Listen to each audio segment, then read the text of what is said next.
Hi, thank you for joining Angel in the Water. Today is resin day. I've always been threatening, I'm gonna show you how to resin a big canvas. Well, hopefully this demonstration will help you find out how. Please like, subscribe, and share if you learned something from this or you're enjoying the show to help my channel, please. I appreciate you and I appreciate you watching, and if you could stay to the end, I'd even appreciate it more. Thank you. This is a canvas this is an art piece that I created when I created this one over here with all the cells came out and it was all crazy and I was laughing. And I created this on my own. And this one also I created on my own. And this is the one that was the test piece for the my first big canvas show, where I created that oceanic canvas, and these are the colors I was going to use. I went ahead and resined it. Now you can see what the advantage are to resining is that everything brightens up. The disadvantages are that if you don't like reflection or you hang it someplace where there's a lot of reflection, it may bother you because it doesn't look like a straight canvas like this. Okay, the other options that you have would be, which I enjoy doing a lot more, would be something like this that has a sheen to it. Varnish. This is gloss varnish. This cracks me up because my granddaughter really quickly, she came in and she looks at my art with intent. She goes, you know, Ma, this looks 3D because of this paint back here is different and I really like it. And I go, wow, it does look 3D. So I'm like beginning to like this more and more and more and more. It's gonna end up in my art collection, my art collection in my house. Somebody doesn't grab it. But anyways, I'm gonna take you outside so you can see the actual, I talk a lot about iridescent paints and how beautiful they are. Hopefully you'll be able to see actually how beautiful they are when I bring it outside in the sun. Okay, go. Okay, so here we're out in the sun, and I'm trying to get you to get a look at what iridescent paints look like. Do you see the sparkle in that paint? Do you see the white, how it changes color? Do you see all the golds? Do you see how when you blow iridescent on top of flat paints, it makes them look like they're metallic? It's a beautiful pour, this pour.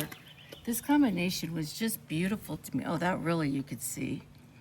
Hopefully you could see it. I'm bringing you out in the sun here because a lot of people don't know that their paintings are super iridescent when you use this paint, and it's super sparkly. So if you're into sparkle and color, now if you put it inside, you're not gonna see that sparkle. If you take it inside, you're not gonna see that sparkle, but you may see a reflection. So where you hang it is the key, okay? So that's my story on resin. And here are two paintings I want to show you. They might look familiar to the sandstone paintings or the countertop paintings. This is how they came out if you did not see the finished result. This is the finished result of both of them. And I'm going to put varnish on them, I've decided, unless somebody could talk me out of it and tell me to put resin on them. Let me know what you think. But I think that these would be nice with a flatter look because of the stone, the imitation faux stone images in it. So I might make this high gloss and this flatter gloss. We'll see. So what we're gonna do today is resin day, and here's the agenda. This has already been cleaned. And this is an important point, and I know that I talk a lot, but you need to know these things. I'm giving you tips of the trade. Please clean very well your canvas. Have gloves on when you clean. The reason why is any cells, any oils that you use to try to generate cells, not that I do it, I don't use oils to generate cells, but if you do, or any cell activator, or any soap, or anything that's any dirt that's on your canvas, and especially fingerprints. Fingerprints are the worst. You will get pits in your canvas, and you will have to resin it over, sand it down and resin it over and over and over again. I'm trying to save you a bunch of steps here, okay? And also, this is the resin I'm using today. This is a premium epoxy and it's ultra clear epoxy. And it's done okay for me. I'm not 100%. It was used on that one.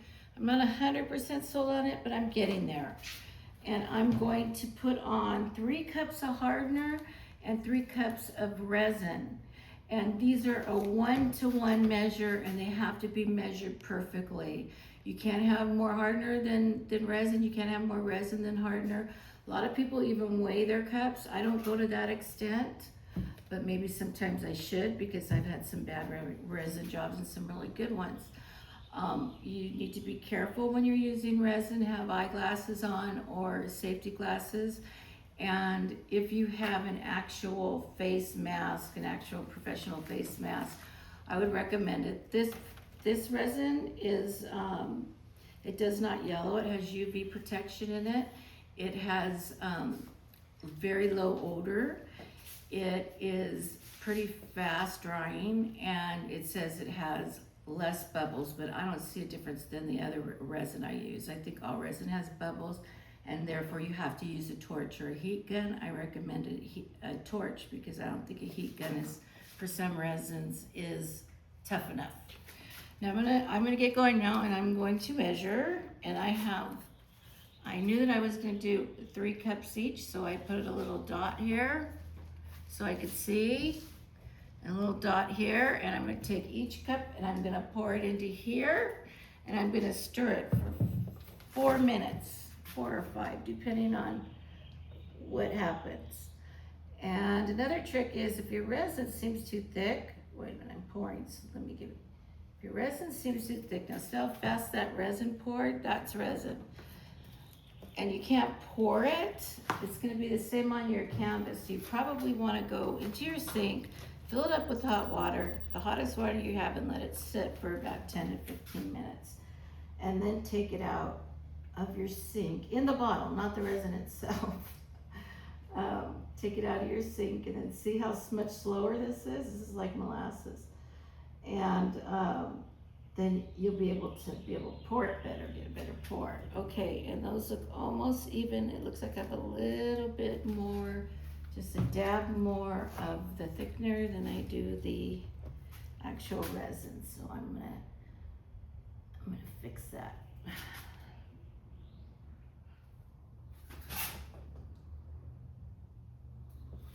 Okay, looks like that's good. And I take a stick, and not that one, take a clean stick, and I'm going to first put the hardener in. And the hardener has to be 100% mixed with your resin. And when you measure it, I suggest you really try to get it all out of the cup, because they have to be the same amounts. And that's what I'm trying to do right now, looking silly. And I could see this hardener has a heck of a lot of bubbles in it. It's not a good sign.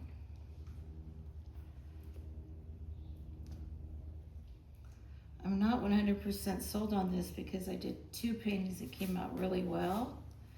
And then I did one yesterday that didn't come out so well, and I don't know if it was me or the resin. So when you try new resins, that's what happens sometimes. You gotta figure out if it's you or the resin. Did you clean your canvas properly? See how fast the resin comes out. See, resin isn't really thick and hard. It needs that hardener. And most resins are 1-to-1 pours. So meaning that it's 1 cup to 1 cup, 2 cups to 2 cups, 1 cup of resin, 1 cup of hardener. And I have my handy dandy Alexa here, and she's my timer.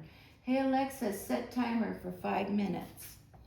5 minutes, starting now. There she goes.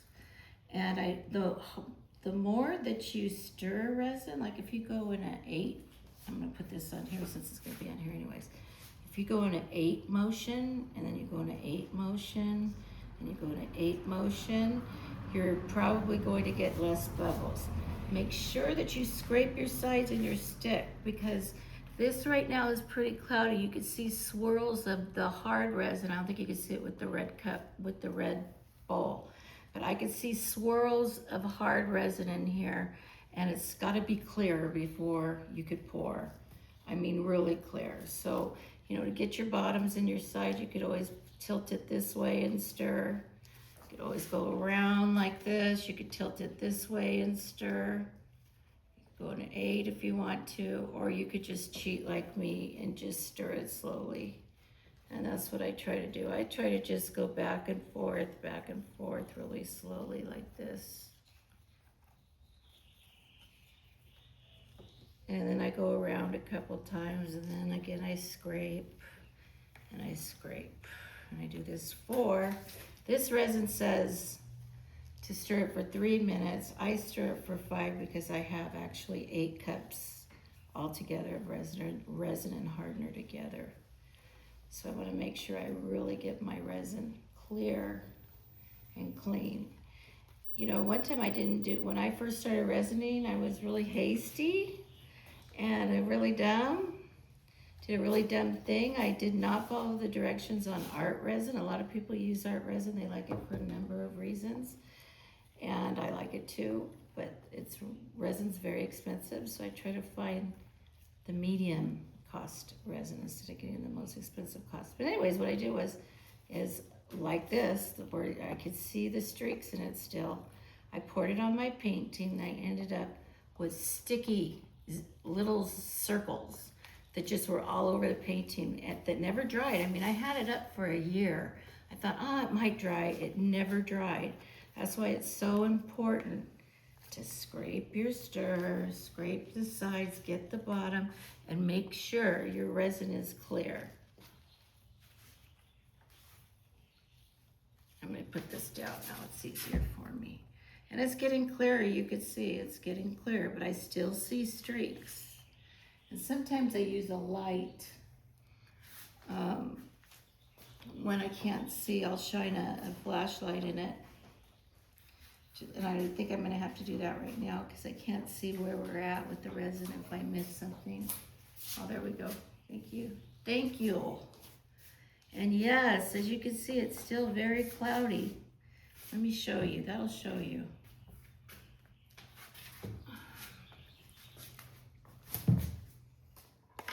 See the cloudiness in it? Do you see it? How it's like circles?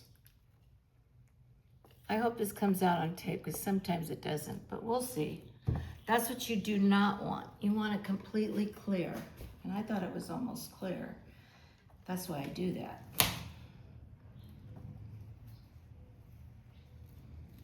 Boy, I've resined a lot on this table this week. I've got resin everywhere. That's the one thing I don't like about resin is the stickiness of it. I have 3 gloves on too. I have a smaller glove underneath my right hand, even though I'm ambidextrous,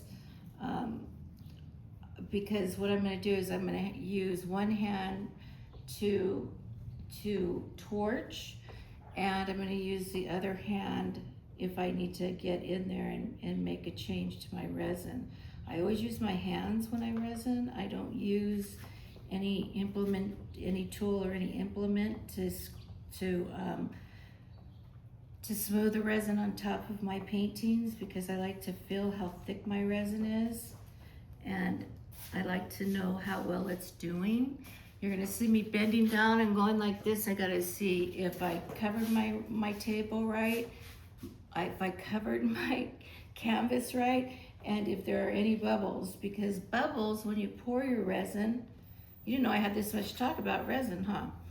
Bubbles, when you pour your resin, you think you get them all and you walk away for 10 minutes and there'll be more bubbles. And then you'll have to, torch them out again. You may walk away again, there'll be more bubbles. I try not to torch my resin more than 3 times. Thank you, Alexa. Stop, please. Alexa, stop, please.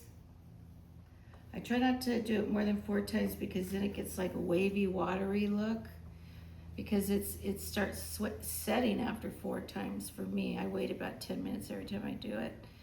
And once it's halfway set, you don't touch it. You just might have to put another coat on it sand it down, put another coat on it. Okay, so that's the story to resin. Now, I'm gonna go around the corners first, and I'm very picky about my corners, as you all know. I want my corners to look as good as my painting. So I'm gonna do my corners first. I'm going around and pouring here. Pouring. And this is a big canvas. It's a 36 by 36, so that's why I have so much resin.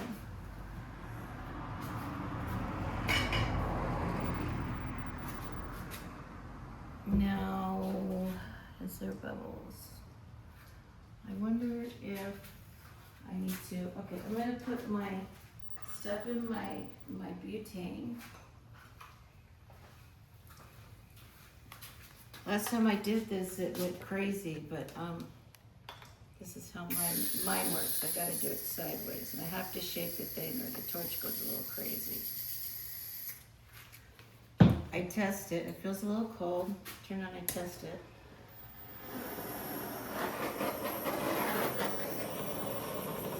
It's not popping. Nothing's starting a fire, so we're good. And I'm just gonna get the little bubbles out of here very gently before I start rubbing this on the sides. Okay, so I'm coming in like this, and I have my hands underneath the bottom of the canvas, and my canvas still has the tape on it that I put on it to prepare the canvas before I painted it. And this is why I do this, because I still have the same cups and the same tape, and I could reuse them over and over and over. And I can feel that my canvas is dry right here. I can feel that I need more resin, so I'm moving more over. I am not trying to get the top of my canvas right now. I am doing the sides only. Now I'm coming over here and I'm scrubbing it, just because I don't want one dot. I don't want one mistake here. I want it to be perfect, because resin, if you get it done the first time, you're happy. If you have to do it over, you have to sand your whole piece, because the resin has to stick to something. So as you see me, I'm going underneath. I'm taking my hand, I'm going underneath, because resin pulls. Resin pulls the other resin down, and then you'll have a big puddle on your table, and you want your resin on your canvas. Right, honey? Mm-hmm. This is really starting to change. It looks great. Mm-hmm. With resin on it. Resin could change an entire painting. Okay, see me scrubbing? I don't want any holes here. I want them all underneath, and I want it perfect. But I don't want too much resin. I don't want to lose too much resin either, because I'm going to use this other resin. Gotta go the other side. Looks like this one's done perfectly. Like this one's done perfectly. Excuse me. Coming around, I got some drips here. No drips, we don't do drips. Okay, it will drip some when I put the rest of the resin on the piece. However, I don't like it to start dripping right now, because I don't have enough on the piece. Alrighty, that looks good. And here I go underneath the piece. You must remember to take a stick when you come out and you've blown out bubbles 3 times. Come out afterwards, take a stick and go under your painting like you do after you paint it. Because resin is very heavy, and the more it drips on the sides, the more resin you'll lose. Okay, I'm gonna put on the rest of the canvas. I just put it in. Oh, I want to save a little bit in case I have a issue. Okay, now it's just really, really, really, really thick and watery. And it's sliding like this, like water, because it doesn't have anything to stick to right now. And I don't want to pile in the middle, so I'm going to take some of this off. I know that's crazy, but maybe I just mixed too much resin.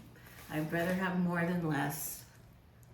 Especially on this one, because I had a couple of paint globs on it. And if you can't make your resin at least an eighth of an inch thick,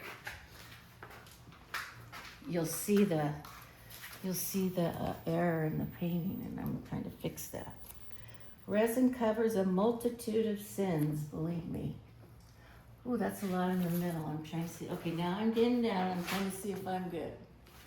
Another thing this resin is self-leveling, meaning it'll level itself. Like if you see me go like this, eventually it'll all run into each other and it'll level itself. So that's another good thing about this resin. I'm trying to find the good things. I'm kind of irritated because I just did a piece last night and it looked perfect. Okay, now here comes the, oh, took both of them out and I just sweated right on top of there. That's not gonna be good. Oh. Okay, I gotta take that off wherever it is. The other glove was supposed to stay on, darn it. That was my trick, but so much for that.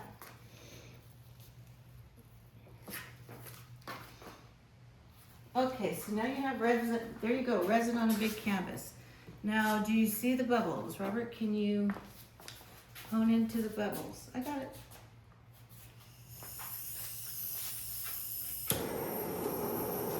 See them just pop?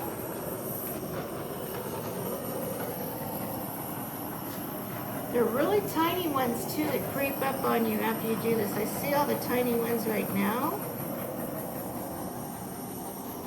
I always start at my corners. And I go around from the corner. I work my way from the corners onto the inside. Wait, that one. I thought that torch was going to act up again. You see them all? Not too close either. You could burn your resin, like I have done before in the past.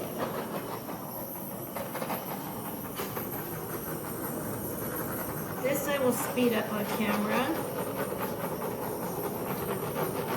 I can figure out how to do that. My editing skills are not the greatest. I try though.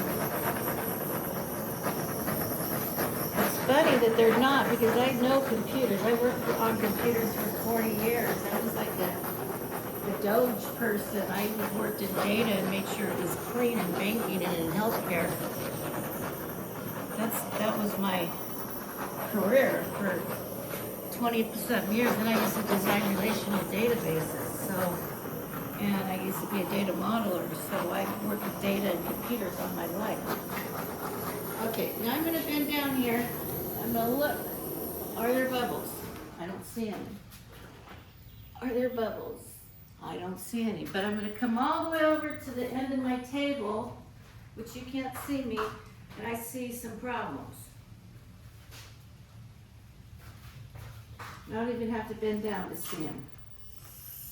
See, that's how resin is. That's why you got to be really...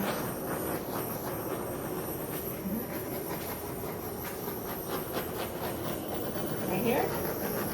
Oh, right here. That's a little mark from the paint. Right here? That one I just blew up.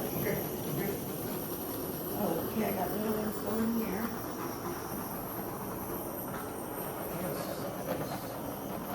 I see little ones coming up though everywhere. That you can't see on camera. You only see it with your eye if you hit it with the torch. They're sneaky. Sneaky, sneaky, sneaky. I like this painting. I think it's absolutely beautiful resin. It's so abstract. Oh, all of this is all these clouds and these cells right here are all iridescent. It's beautiful. Love it. Okay, let me take another peek. And I think we have, voila, a resin canvas. Thank you very much for joining Angel in the Water and learning how to resin. Have a great day, and don't forget to like and subscribe. Thank you.